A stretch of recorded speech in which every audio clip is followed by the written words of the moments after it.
Kimdir keldi, chiqib ochay deydi-yu. Umuman yod ichmasangiz, birinchi o'rinda modda almashinuv sekinlashib ketadi.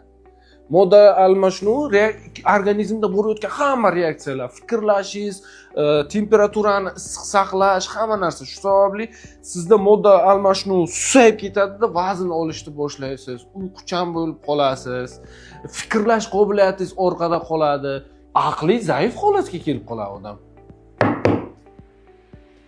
Kimdir keldi, chiqib ochay deydi-yu. Mana shunaqa bo'lib qoladi. Chunki yod bu qalqonsimon bezining asosiy ingredientlaridan biri. Qalqonsimon bezi esa tashqi muhit o'zgaryaptimi, shu muhitga moslashtirish uchun javob beradi-da u. Ya'ni sovuq bo'ldimi, tanani qizdirish kerak. Isib ketdimi, tanani sovutish kerak. Stress ko'p bo'lyaptimi, ko'proq uylash kerak. Nerv tizimi bilan gormonal tizimning o'rtasidagi ko'prikka o'xshagan narsada. Yod bo'lmasa, yod umuman qabul qilmadingiz.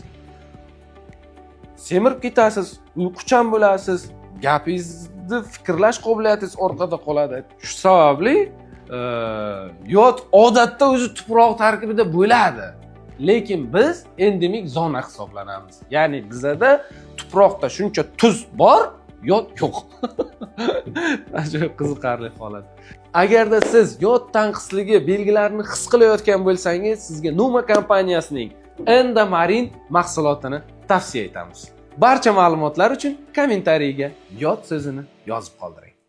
Yod so'zi YOD deb yoziladi. Endi yod yetishmayotgan odam yoza olmasligi mumkin, kim biladi deysiz?